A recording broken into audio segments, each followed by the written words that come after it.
आपकी 50% तक किस्त कम हो जाएगी, और वो भी बिना किसी एक्स्ट्रा ब्याज या प्लेंटी के। आपके लाखों रुपए किस तरह से बच सकते हैं। हेलो साथियों, मैं अमरदीप कादियान। नमस्ते, प्रणाम, सलाम वालेकुम, सत श्री अकाल, जय मसीह की, राम राम जी, जय माता की, जय हिंद, जय भारत। साथियों, आपका स्वागत है डिसेंट फैमिली में। साथियों, आज हम बात करेंगे कि आपकी EMI 50% तक कैसे घट सकती है, रिड्यूस कैसे हो सकती है लीगल तरीके से। साथियों, जैसे कि आपको पता है, आज की डेट में लोगों को लोन, करोड़ों आदमियों को डिफॉल्ट हो रहे हैं, और सबसे बड़ी समस्या यही आ रही है कि क्योंकि पिछले कोरोना काल में 12.5 करोड़ आदमियों की जॉब जा चुकी है, प्राइवेट वालों की, एक सर्वे बताता है। उसके अलावा करोड़ों आदमियों के बिजनेस, व्यापार, काम धंधे ठप ही हो गए हैं, जीरो ही हो गए हैं, और जिनके चल रहे हैं 50% से ज़्यादा चल नहीं रहे। अब आज की डेट में जो व्यापारी है या जो आम वर्ग के, मध्यम वर्ग के आदमी हैं, उनके 70 से 80% आदमियों के लोन हैं।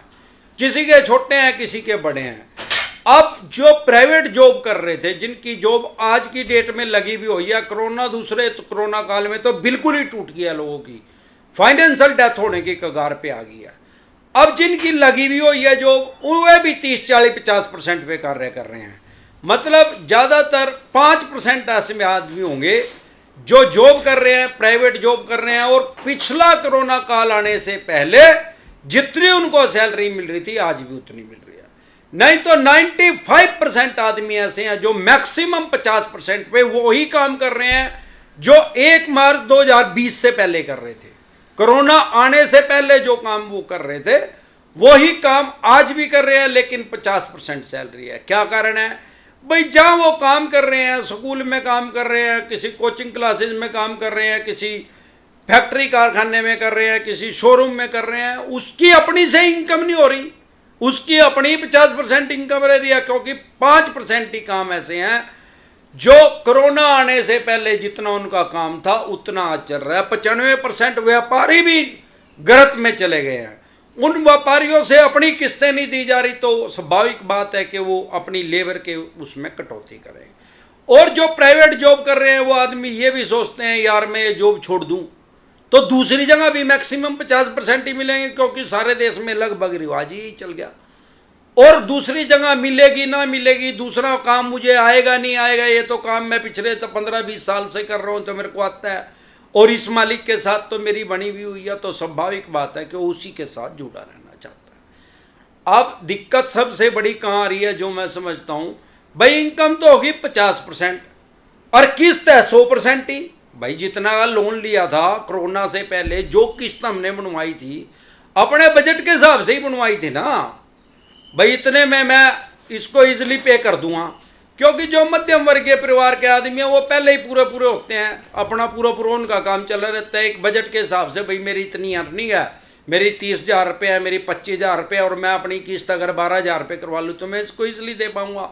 लेकिन अब किस्त तो 100% है, इनकम 50% रहेगी, तो डिफॉल्ट होना शुरू हो गया। डिफॉल्ट होना शुरू हो गया तो भाई ब्याज और जुर्माना लगना शुरू हो गया। अब ब्याज और जुर्माना लगाने के तो इनके पास राइट्स हैं, बैंक और NBFC कंपनी के पास, क्योंकि इन्होंने तो हमारे साथ एक एग्रीमेंट कर रखा है, जिन्होंने लोन ले रखा है। अरे जब लोन लिया था, जब थोड़ी पता था कोरोना आएगा, ना तो आम आदमी को पता था, ना बैंक और NBFC कंपनी को पता था कि ऐसी सिचुएशन आ जाएगी।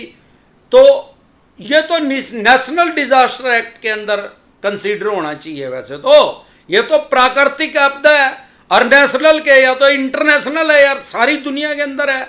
अब दिक्कत परेशानी का आ रही है कि लोग 50% तक तो किस्त दे सकते हैं, क्योंकि इनकम 50% है, तो स्वाभाविक बात है कि किस्त भी 50% कर दो।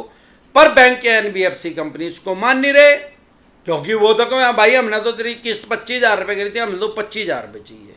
अब अगर आपका सिक्योर लोन है, मकान, दुकान, फैक्ट्री, कारखाना, उसमें आपको इजिली आपकी 50% किस्त हो जाएगी, और उसमें कोई प्लेंटी जुर्माना भी नहीं लगेगा।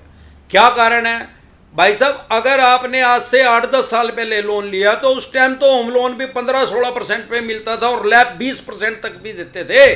ज्यादातर तो बैंक ही थे। NBFC कंपनी का तो तब जन्म ही हुआ था, थोड़ी बहुत ही आई थी NBFC कंपनियां, इतनी ज्यादा नहीं आई थी उस टाइम। तो अगर आपका लोन 16% पे चल रहा है या लैब 20% पे चल रहा है, होम लोन अगर 16% पे चल रहा है, भाई साहब आज की डेट में 6% पे होम लोन अवेलेबल है, 6 से स्टार्ट है, और लैब भी मैक्सिमम 10% पे मिल जाता है आराम से, क्योंकि कंपटीशन है। और आज की डेट में तो एक और नई बात आपको बता देता हूं, 6.5 से 7% पे कार लोन भी मिल जाता है। इतना सस्ता हो चुका है, क्योंकि ये सारे सिक्योर लोन है, इसमें बैंक का 99% पैसा सिक्योर है। अब दिक्कत कहां आ रही है कि वो पैसा नहीं दिया जा रहा। अरे भाई साहब, आपने लोन ले रखा है तो आपका कोई ब्याह थोड़ी हो रहा है उस बैंक एनबीएफसी कंपनी के साथ, कोई सारी उम्र वहीं जाना पड़ेगा और अगली 3 पीढ़ी तक भी उसी के साथ जुड़े रहेंगे, आपके बच्चे भी और आपके पोते भी। ओ भाई, कंपटीशन है मार्केट में। अब आप एक बात समझे भाई, एयरटेल भी काम कर रही थी, आइडिया भी काम कर रही थी, वोडाफोन भी काम कर रही थी जियो के आने से पहले, और हम और आप तब भी नेट यूज कर रहे थे। 300 रुपए का 1 GB मिलता था भाई, 1 GB 300 रुपए का। अब चाहे उसने एक दिन में खत्म कर दो। हालांकि हम तो जब पैदा हो रहे, जब हमने नेट चलाना शुरू करा तो 2G होकर था, और 2G में तो भाई व्हाट्सएप करे थे, किसी के अलावा फोटो भेजे थे, ऐसे ऐसे गोल गोल चक्कर घूमता रहा था, वो फोटो भी मन माने 1-2 घंटे में जाओ थी अकेले के दौरा, और वीडियो तो चली किसके अलावा जाओगी, स्पीड ही थी। अब फिर 3G आ गया। फिर 3G में क्या रेट थे आपको सबको पता है, 1 GB का 300 रुपए ले रहे थे, यानी महीने में। अब जियो ने आके पहले टोटल फ्री करा, कंपटीशन कर दिया, उनकी कमर तोड़ दी। उसके बाद आज भी जियो क्या कर रहा है, 2 GB दे रहा है पर डे। यानी अगर मैं उस हिसाब से कैलकुलेशन करूं तो भाई साहब 1 GB के 300 रुपए ले रहे थे, 2 GB के 600 रुपए, महीने में 18,000 रुपए के तो हम नेट यूज कर रहे हैं, और कॉलिंग के पैसे अलग थे। मक्का 20,000 रुपए के आज हम यूज कर रहे हैं, और जियो को पैसे कितने दे रहे हैं, 200 रुपए। अब जियो क्या, अब तो आइडिया भी उतने ले, एयरटेल भी उतने ले, वोडाफोन भी उतने ले, कोई भी लेंदा। क्यों? कंपटीशन है, कंपटीशन में हो रहा है सारा काम भाई। तो कंपटीशन, बैंकिंग का भी सबसे ज्यादा कंपटीशन है यार। मोबाइल के सर्विस प्रोवाइडर कितने हैं अपने देश में, कितने हैं? 3, 4, 5, 10। ओए बैंक और एनबीएफसी कंपनियां तो 100 से भी ज्यादा है। लेकिन दिक्कत क्या है, जैसे वो 300 रुपए 1 GB के ले रहे थे, 2 GB के 600 रुपए ले रहे थे, और 18,000 रुपए ले रहे थे अगर कोई 60 GB यूज कर रहा था। अब वो आदमी भी फ्री में ही दे रहे हैं, वो भी 200 रुपए में ही सारा काम कर रहे हैं। क्यों? कंपटीशन है भाई। वो ऐसे नहीं देते, अगर कंपटीशन ना होता तो वो भी नहीं देते। अब बैंक क्या कर रहा है, बैंक ने आपको 16% पे लोन दे रखा आज से 10 साल पहले, और आज वो ही बैंक 7% पे भी दे रहा है नए ग्राहकों को। आपको कुछ नहीं करना भाई साहब, जब तक बच्चा रोता नहीं, मां भी उसको दूध नहीं पिलाती, सोचती है तो भूखा ही नहीं हो रहा होगा यार। आपको क्या करना है, सिर्फ एक मेल करनी है, चाहे आप लोन अपना ट्रांसफर करवा लें तो आपका इजिली 50% किस्त हो जाएगी, और कोई एक्स्ट्रा ब्याज नहीं लगेगा, आपका लाखों रुपए का फायदा हो जाएगा अगर होम लोन होगा तो। अगर 16% पे होगा यार, लैप होगा 20% पे होगा, 8% पे, 10% पे आराम से मिल जाएगा, और होम लोन होगा तो भाई साहब 6-7% पे बिल्कुल इजीली मिल जाएगा। कहाँ 16% भर रहे हो, ये ब्याज जो है ये राज को खत्म कर देता है। आपको सिर्फ एक ईमेल करनी है अपने बैंक के एनबीएफसी कंपनी के पास, भाई जो मेरे प्रॉपर्टी के डॉक्यूमेंट्स हैं वो सारे मुझे दे दिए जाएं, और मुझे आज तक का ड्यू बता दिया जाए कितना है, बस इसको करके छोड़ दो। यह समझ ले किस्म की क्लिप बेट, आप चाहे ना भी ट्रांसफर करवाना चाहो उसको, आप देखें अगले 3 वर्किंग डे के अंदर, मैक्सिमम 3 दिन के अंदर। लेकिन ऐसा ना हो कि शनिवार इतवार आ गया या कोई और सरकारी छुट्टी आ गई, 3 दिन हो गए, उसको नहीं, 3 वर्किंग डे के अंदर अंदर आपके पास फोन आ जाएगा। क्या फोन आएगा, सर आप उनको ये ना बोलो मैंने लोन बंद करवाना, मैं दूसरे पे ट्रांसफर करवाऊं।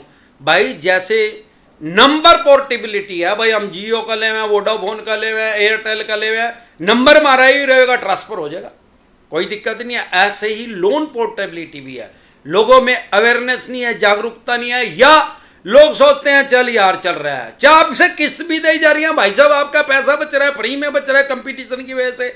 आज कोई आदमी 2 GB 300 रुपए में, 600 रुपए में खरीद लेगा क्या? अब तो 200 रुपए में 60 GB और कॉलिंग फ्री, अब तो वही लेगा ना। तो भाई साहब 6% पे ले लो ना, 7% पे लोन ले लो ना, 16-17% पे आप क्यों भर रहे हैं? उनके साथ जुड़े ना रहे, एक मेल करके छोड़ दे, 3 दिन के अंदर अंदर आपके पास फोन आ जाएगा, सर क्या बात है, आप ये क्यों मांग रहे हो। उनको पता लग जाए भाई मांग क्यों रहे हैं, भाई मैं तो अपना लोन ट्रांसफर करवाऊँ। नुका क्यों जी, क्या दिक्कत पड़ रही है आपको हमारे बैंक में। नुका दिक्कत तो कुछ भी नहीं पड़ रही भाई, तुमने मेरे को 16% पे दे रखा, बाजार में 6% पे मिलने लग रहा है यार, मैं ट्रांसफर करवाऊंगा, हो सके 7% पे दे दे तो मैं तो ट्रांसफर करवाऊंगा। भाई साहब 99% चांस है वो आपको जाने नहीं देंगे, और जब तक आप बोल लेंगे नहीं आपको वो कुछ कहेंगे ही नहीं भाई। क्योंकि देखो कोई भी बैंक है, एनबीएफसी काम कैसे करती है, दुनिया में सबसे सिक्योर लोन कौन सा है, होम लोन। आदमी अपने बच्चों के बाद सेकंड नंबर पे अपने मकान से प्यार करता है, यही कारण है कि सबसे सस्ता लोन सारी दुनिया के अंदर होम लोन है। अब ये बैंक एनबीएफसी कंपनी करते क्या है, इनके पास तरीका क्या है होम लोन करने का, या तो कोई नया ग्राहक ढूंढे, उसमें रिस्क है, उसका सिविल चेक करो, डॉक्यूमेंट चेक करो, व्यवहार देखो कैसा है कैसा नहीं है। अरे भाई किसी दूसरे बैंक का अगर लोन को ट्रांसफर करें आपने उसमें, तो उनका तो व्यवहार तो उसका दिखने नहीं लग रहा है यार, उसकी किस्त भरने लग रहा, सिविल भी उसका दिखने लग रहा, बैंक के डॉक्यूमेंट सारे उसके चेक हो रहे, एफआई हो रही, फील्ड इन्वेस्टिगेशन हो रही, सब चीज तो चेक होकर उसके कागज बैंक में रखे जा रहे, तभी तो उस बैंक और एनबीएफसी कंपनी ने आपको लोन दे रखा है। अगर आपका किसी एनबीएफसी कंपनी में, अरे भाई साहब जल्दी करके शिफ्ट करो ना, उसको ट्रांसफर करवाओ, कहां 20% भर रहे हो आप, 22% तक भी ले रहे हैं कुछ एनबीएफसी कंपनियां, तो ठाको उसमें ट्रांसफर करवा लो, तो आपको कोई दिक्कत परेशानी आने वाली नहीं है। इसी तरह की या किसी भी तरह की कोई भी दिक्कत परेशानी आपके किसी भी यार प्यारे रिश्तेदार को आ रही है तो वो कमेंट कर सकते हैं, आपको कोई दिक्कत परेशानी आ रही है तो आप कमेंट कर सकते हैं। जिंदा रहे तो बार बार मिलेंगे, नहीं तो हरिद्वार मिलेंगे। नमस्कार।